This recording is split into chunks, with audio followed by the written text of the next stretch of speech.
Let's go to Liz Wheeler. She's the host of the Liz Wheeler Show. Very happy to say that's part of BlazeTV. You can subscribe to BlazeTV, blazedebate.com. Promo code is debate. Get $30 off right now. You'll get all the shows that you love from the Blaze. And also Liz Wheeler. We're so excited about that. I wish it was under better circumstances because I just feel like I just watched my country die. Yeah, Stu. And by the way, to everybody in the comment section, I've been watching it all night here on Blaze TV. Thank you so much for the warm welcome. I'm just as excited. I'll get you the exact date, I promise, of show launch here soon. And yes, that is me in the comments. Also commenting along. Listen, this was quite a stunning debate. I wasn't sure exactly whether it would be extremely boring, whether we'd all be watching it just because this is what we do for a living, or whether it would be as fun to watch as it was. But I think Steve was the one who used the word devastating, and it was devastating for Joe Biden. I mean, CNN actually did a fine job, notwithstanding their other coverage. They really asked questions just pretty evenly. Biden self-destructed. I mean, it was within the first 10 minutes that he had an absolute moment of complete meltdown, to the point that was my one complaint. Jake Tapper stepped in to rescue him, but he was incoherent. He was old. I don't mean to sound like a conspiracy theorist here, but I work in this industry. I'm wearing an earbud right now so that I can hear you guys. I know the tells of when someone is getting things in their ear or looking for someone to tell them what to say. They start looking off into the distance and kind of touching their head and looking down. And even if he didn't have an earbud in, he's used to having an earbud in. He's used to people telling him what to say and what to do. It was President Trump in that 2 box next to him. The contrast, Stu, I can't imagine anybody in their right mind looking at the two of them side by side and thinking President Biden is going to be stronger in the White House than President Trump is.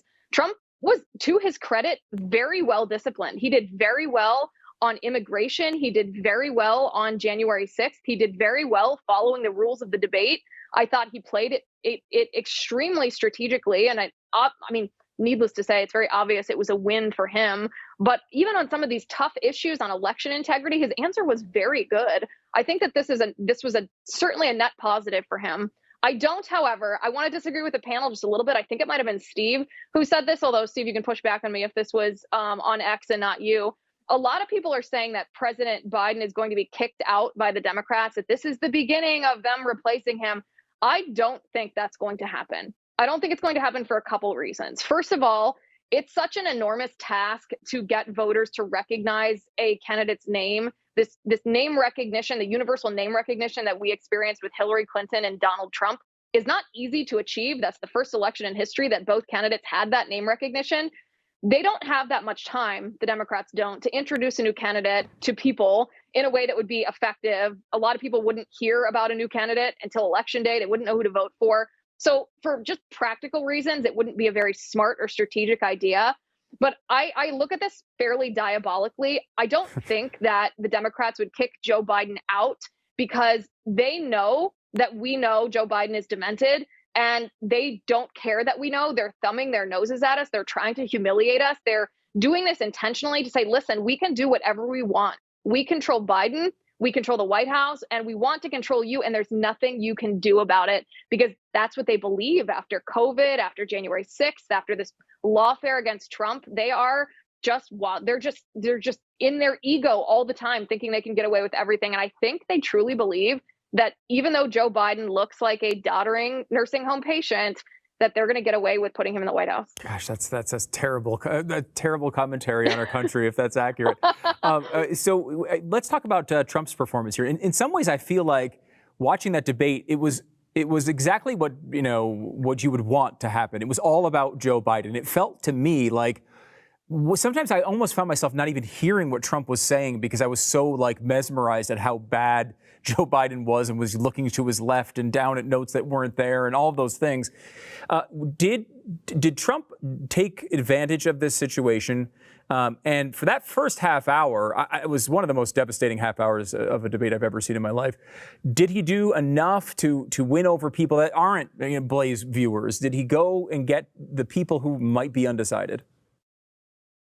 Listen, the issues that the American people care about, if you kind of take political parties and put it aside, are the border and inflation. Those are the two topics that people care about the most. Again, if you put partisanship aside for a second, And Trump did very well on those topics. Yeah. He talked about the effects of the border crisis on our economy, on people's jobs, and on the safety and security of our families and our neighborhoods. He did that very well. He gave some examples that unfortunately a lot of us on social media are familiar with already, both Republicans and Democrats. He also did a good job explaining inflation, talking about contrasting what the economy looked like, what prices of groceries and gas were under the Trump administration versus the Biden administration. So, yes, I think he did a good job. Listen, Trump likes to speak extemporaneously. He's a stand up comedian. He's a brilliant entertainer. We've all seen this at his campaign rallies over and over again. It's a tough format in a debate to be pointed, to defend yourself and play offense all in the space of 2 minutes. That might not be Trump's forte, but this was one of his best debate performances. I think it's hard to eclipse when he told Hillary Clinton that he would put her in jail. I think that might be an unbeatable moment in anybody's political career, but this might have been his second best performance. I guess, like, we look back at history when it comes to debates, and there are exceptions to this. We were just talking about Nixon from back in the day. But most of the time, even when it feels like there's a big win or a big loss, it doesn't move the election all that much. There's not a huge change in the polls. Usually, debates are not the thing that determine elections. When you're watching this, you now had a couple of minutes to sit with it, Liz. Do you think this one's different?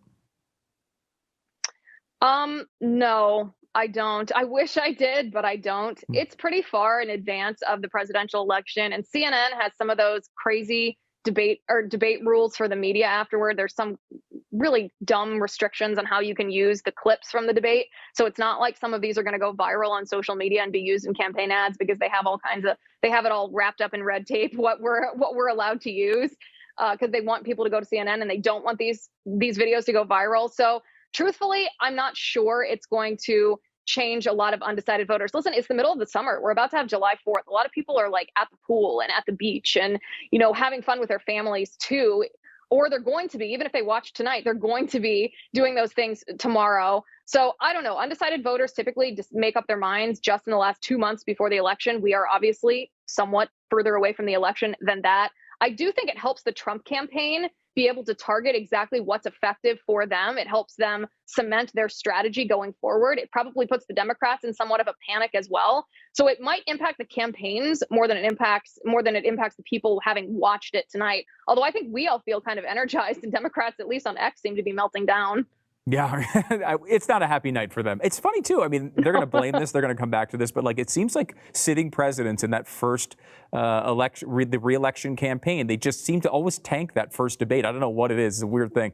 All right. Thanks so much, Liz Wheeler. The new Liz Wheeler show is going to be part of BlazeTV in the coming weeks. BlazeDebate.com.